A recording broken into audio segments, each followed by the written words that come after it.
welcome in Tamers. Today we've had a nice little ban list come from Bandai, and it's been very backwards and forwards between people from what I've seen. I'm pretty happy with this though, I can't lie.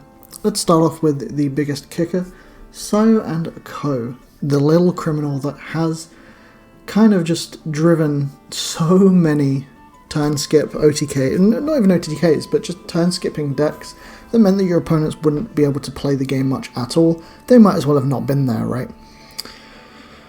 Now, it's about time it got banned. This means, and it does free up the space of us potentially getting a new retrain in the future, considering Lightfang Nightclaw needed it quite a bit, right? The deck was cool, but the way that everything was going, I think the whole archetype of Lightfang Nightclaw needs a little bit of a retrain overall. That's just my opinion, because the CS works a little bit nicer in this sense, right? But with the whole of like Diana from CS and Lekis and everything in CS, it still kind of needs something that just works a little bit better. So yeah, I think we can potentially see a retrain for Lightfang Nightclaw coming soon, maybe, but probably not within the next couple of sets. Shifting across to the right, you can see there a new pairband coming out that includes 3 cards, so you can only have up to 4 of a Chaosmon Volder Arm or Talmon and Sakuyamon X Antibody. Now these cards being paired together, I'm a little bit sad that we don't see Shine Greymon Ruin in here, because it was the other level 7 that was causing quite a bit of a problem, just like Chaosmon Volder Arm, right? Sure, Volder Arm can lock down the board and all of that, but it just Shine Greymon Ruin, I think, was a bit of a larger problem because it also locked your opponent out from playing the game for longer. Like, sure, under Ruin mode you can still play out timers and stuff, so it's not that bad, and you get the on-plays of that, whereas Volder Arm shuts down all on-plays. It's just, I would have liked to have seen a little bit more on that. But it's nice to see that they've not shut down scrambles and like staples in that sort of way. So I will say that this is a good pairband. It being pairband with Sakuya and Talmon, so you can run Sakuya and Talmon still perfectly fine, Sakuyamon X that is. But then if you're running those ones, and I think that is the BT17 Talmon, you won't be able to run any of the Chaosmon Volder Arms. Well, sorry, any of the BT20 Chaosmon Volder Arm. I do believe that is. It's looking quite like it, yes. I can't remember my set numbers, I'll be honest. But that's good. So those are the 2 bigger sort of things that people wanted to see. However, we now get into the restricted cards. These are cards that you can only have 1 of in the deck, of course, starting from September 1st, 2025, as shown at the top of the screen there. And Gravity Crush, heavily expected. We can see that here on the far left, Gravity Crush.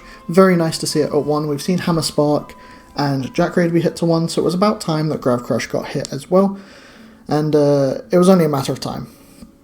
I find it very funny that on the Thursday just gone for me, the Digica YouTube channel was showing off a match of Gillbirds against Royal Knights. This card was not limited for that match, of course, and the Gillbirds player putting down 3 Gravity Crushes to extend his turn was very, very funny, I must say. Now, Parabolic Junk was a bit of a strange one. We weren't really expecting to see it anytime soon, because nobody was really playing it, but it was a menace card, especially in the likes of Diaboromon and Negamon.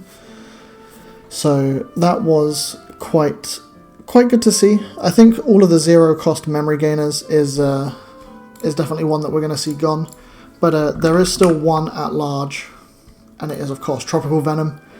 So, as by plea of Mr. KNT Elixir from Misplay for Game, we need to get this card banned as well. We've almost done it, gang. We've almost, well, not even banned, just restricted.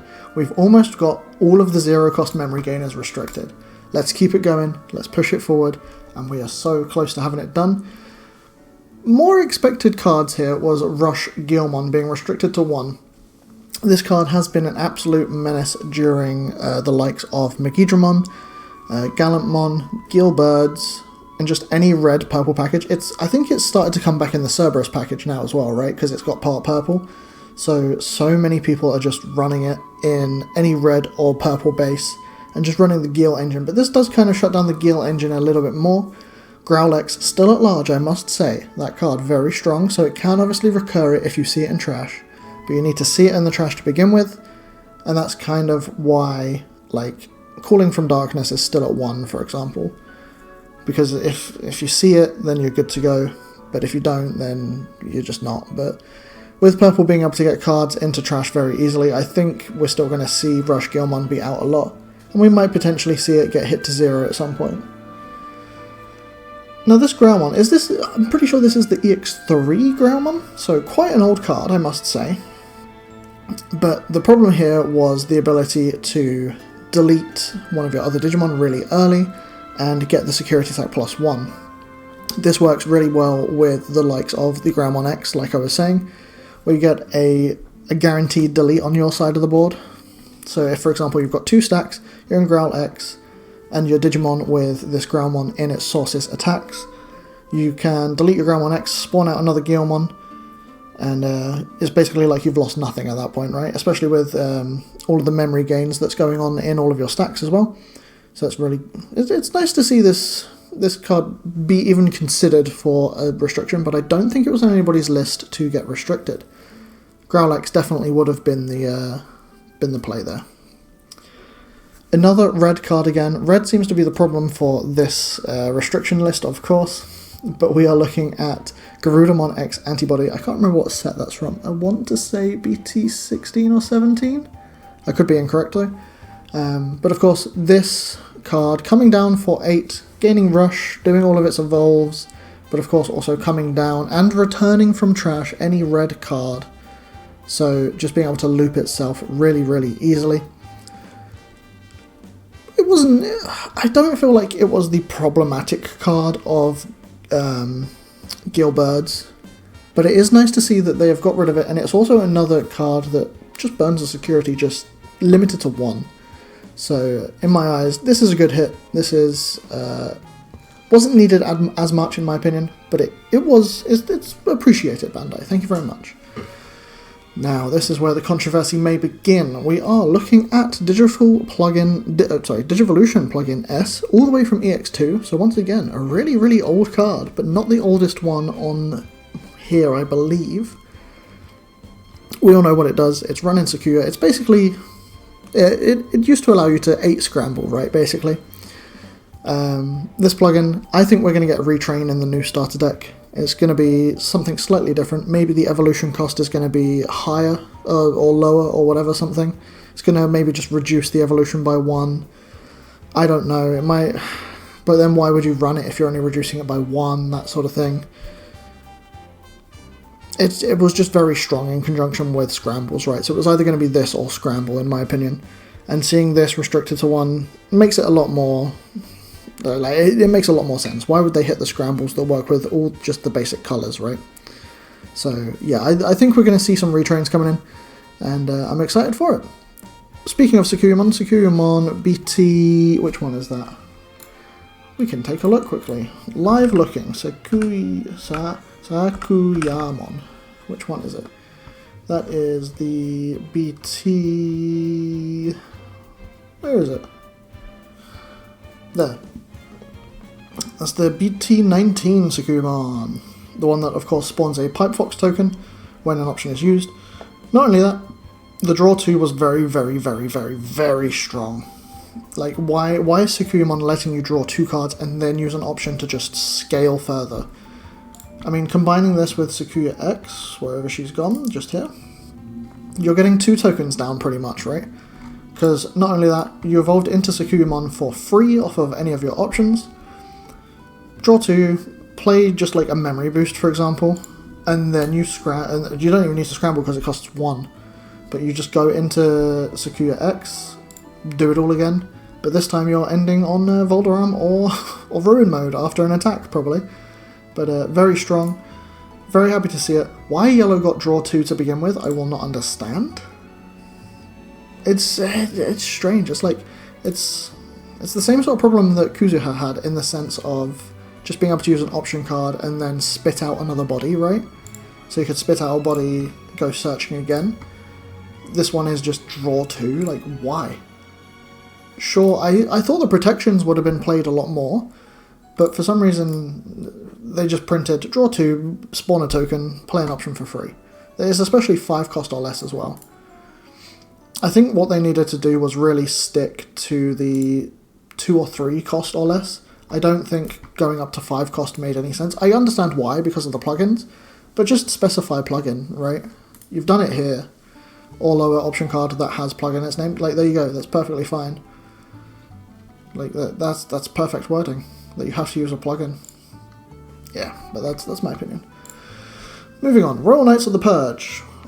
This one came out left field a little bit for me, honestly, and I was speaking to Elixir and the Misplay Gang and an extended family of that, and yeah, Purge, it does make sense, now that I've spoken to them, it makes sense. However, I honestly thought OmniX would have got hit, but after talking to them again, OmniX being hit makes no sense because of the, like, just the ability of all other decks being able to scale into it, really. And he wasn't the problem, it was the fact that you could constantly keep respawning him for free, right? And I understand that. Sure, Omekamon is still a bit of a problem where you can do it for free as well, but that means that you need to have an OmniX in hand, if I'm remembering correctly. So yeah, I think this is going to slow Knights down. Royal Knights is going to become a little bit more of a control-y deck once again, and I'm excited to see where it goes from there. Overall, this whole ban list has it's shifted the meta into probably back to being a control, as opposed to being such a speed-focused meta. I'm going to be wrong on that though, but you know, here we are. Finally, the last card that has been banned, simply because of the new gas, whatever you want to call it, Metal Garurumon from EX1. This card is insane at the moment. It's making waves all over the internet. And not only that, for excuse me, every 4 cards in hand, you'd gain a memory. So, whoa. The fact that gas allows you to draw so many cards, because of all the draw inherits that aren't once per turn, and then spit out those bodies again off of Alter S or whatever, and then go into EX1 Metal Guru again, just to gain memory and keep swinging, keep OTKing, all of that sort of good stuff. My goodness, they went a bit insane with it. However, it's nice to see it limited to 1. It's going to slow down gas. Whether it kills it off or not fully, I'm not too sure yet, because there are still a bunch of other Metal Garurumons that we have seen. They just aren't as good as this one, but I'm interested to see where it goes. Let me know what you think of this ban list down below. This was a quick little update, and there's more videos coming soon. Thank you everybody so much for watching. I'll catch you in a bit. Bye!